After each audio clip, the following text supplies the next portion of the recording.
Coronavirus en Belgique, la limite de transaction pour les paiements sans contact portée de 25 à 50 €. Depuis ce mardi 14 avril, les terminaux de paiement aujourd'hui en service, dans le cadre des mesures de confinement actuelles, sont progressivement adaptés aux nouvelles limites pour les paiements sans contact. Feubelfin, la Fédération du secteur financier, a en effet annoncé lundi le relèvement du plafond de 25 à 50 € pour les paiements sans contact. Cette mesure fait partie de l'arsenal destiné à lutter contre le coronavirus. Concrètement, la limite de transaction pour les paiements par carte sans contact et sans code PIN en Belgique est portée de 25 à 50 € par opération. Les consommateurs ne devront saisir un code PIN que lorsqu'ils paieront plus de 50 €. En cas de paiement successif par carte sans contact et sans code PIN, la limite cumulée sera portée à 100 €. L'Organisation de défense des consommateurs Testachat s'oppose à des mesures définitives pour les paiements sans contact. Dans les circonstances actuelles, nous pouvons comprendre le souhait d'augmenter les seuils de paiement, mais il ne faut pas oublier qu'une telle augmentation attirera probablement fraudeurs et escrocs, signale Testachat, qui demande que le relèvement de plafond ne s'applique que lors de la crise du coronavirus. Nous demandons dès lors que ce relèvement des seuils de paiement soit prévu de façon temporaire, le temps que dure la crise liée au Covid-19, affirme Julie Frère, porte-parole de Testachat, qui ajoute que c'est d'ailleurs en ce sens qu'ont tranché les différents pays tels que l'Espagne, l'Allemagne ou les Pays-Bas, qui ont adopté la même mesure. Comme il n'est pas nécessaire d'introduire un code secret pour faire un paiement sans contact, le risque est élevé qu'un voleur s'en serve pour payer un achat quelconque aux frais du propriétaire de la carte. D'où l'importance d'avoir le bon réflexe. Signalez immédiatement la perte ou le vol de votre carte bancaire. Dès que le client a signalé le vol ou la perte de sa carte, explique Marc Christophe, expert en moyens de paiement chez Worldline, sa carte sera entièrement bloquée. Cela veut dire que plus aucune transaction, même de 500, ne pourra être réalisée avec la carte en question. Il faut savoir qu'avec une carte Bancontact, toutes les transactions électroniques vont jusqu'à la banque pour être validées.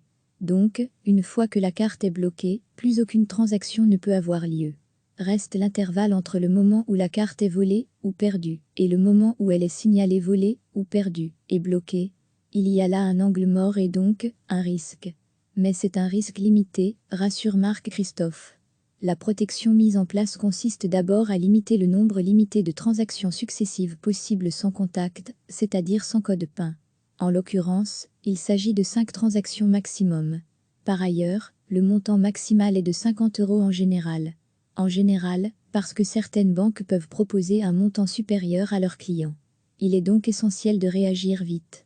D'abord, évidemment, constater le plus vite possible la perte ou le vol de la carte Bancontact. Puis, signaler le vol ou la perte. Ou mieux encore, annuler immédiatement la fonction paiement sans contact en utilisant votre appli bancaire. Là, c'est littéralement instantané. C'est possible chez Belfius par exemple.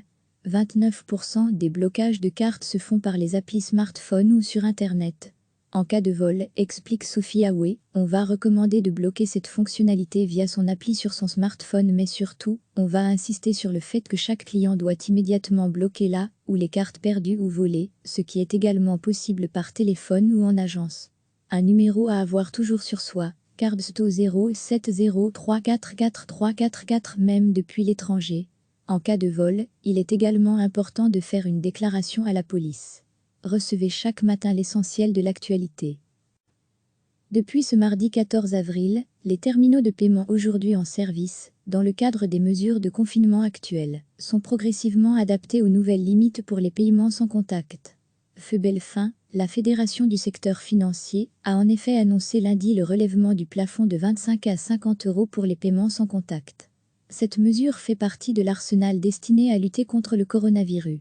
Concrètement, la limite de transaction pour les paiements par carte sans contact et sans code PIN en Belgique est portée de 25 à 50 € par opération. Les consommateurs ne devront saisir un code PIN que lorsqu'ils paieront plus de 50 €. En cas de paiement successif par carte sans contact et sans code PIN, la limite cumulée sera portée à 100 €. L'Organisation de défense des consommateurs Testachat s'oppose à des mesures définitives pour les paiements sans contact. Dans les circonstances actuelles, nous pouvons comprendre le souhait d'augmenter les seuils de paiement, mais il ne faut pas oublier qu'une telle augmentation attirera probablement fraudeurs et escrocs, signale Testachat, qui demande que le relèvement de plafond ne s'applique que lors de la crise du coronavirus. Nous demandons dès lors que ce relèvement des seuils de paiement soit prévu de façon temporaire, le temps que dure la crise liée au Covid-19, affirme Julie Frère, porte-parole de Testachat, qui ajoute que c'est d'ailleurs en ce sens qu'ont tranché les différents pays tels que l'Espagne, l'Allemagne ou les Pays-Bas, qui ont adopté la même mesure. Comme il n'est pas nécessaire d'introduire un code secret pour faire un paiement sans contact, le risque est élevé qu'un voleur s'en serve pour payer un achat quelconque aux frais du propriétaire de la carte. D'où l'importance d'avoir le bon réflexe. Signalez immédiatement la perte ou le vol de votre carte bancaire dès que le client a signalé le vol ou la perte de sa carte, explique Marc Christophe, expert en moyens de paiement chez Worldline, sa carte sera entièrement bloquée. Cela veut dire que plus aucune transaction, même de 500, ne pourra être réalisée avec la carte en question. Il faut savoir qu'avec une carte Bancontact, toutes les transactions électroniques vont jusqu'à la banque pour être validées. Donc, une fois que la carte est bloquée, plus aucune transaction ne peut avoir lieu. Reste l'intervalle entre le moment où la carte est volée ou perdue et le moment où elle est signalée volée ou perdue et bloquée. Il y a là un angle mort et donc un risque. Mais c'est un risque limité, rassure Marc Christophe. La protection mise en place consiste d'abord à limiter le nombre limité de transactions successives possibles sans contact, c'est-à-dire sans code PIN. En l'occurrence, il s'agit de 5 transactions maximum. Par ailleurs, le montant maximal est de 50 € en général. En général, parce que certaines banques peuvent proposer un montant supérieur à leurs clients. Il est donc essentiel de réagir vite. D'abord, évidemment, constater le plus vite possible la perte ou le vol de la carte Bancontact. Puis, signaler le vol ou la perte. Ou mieux encore, annuler immédiatement la fonction paiement sans contact en utilisant votre appli bancaire. Là, c'est littéralement instantané. C'est possible chez Belfius par exemple. 29% des blocages de cartes se font par les applis smartphone ou sur Internet. En cas de vol, explique Sophie Aoué, on va recommander de bloquer cette fonctionnalité via son appli sur son smartphone, mais surtout, on va insister sur le fait que chaque client doit immédiatement bloquer là où les cartes perdues ou volées, ce qui est également possible par téléphone ou en agence. Un numéro à avoir toujours sur soi, Cardsto 0703444344 même depuis l'étranger. En cas de vol, il est également important de faire une déclaration à la police. Cliquez sur s'abonner pour recevoir les dernières nouvelles.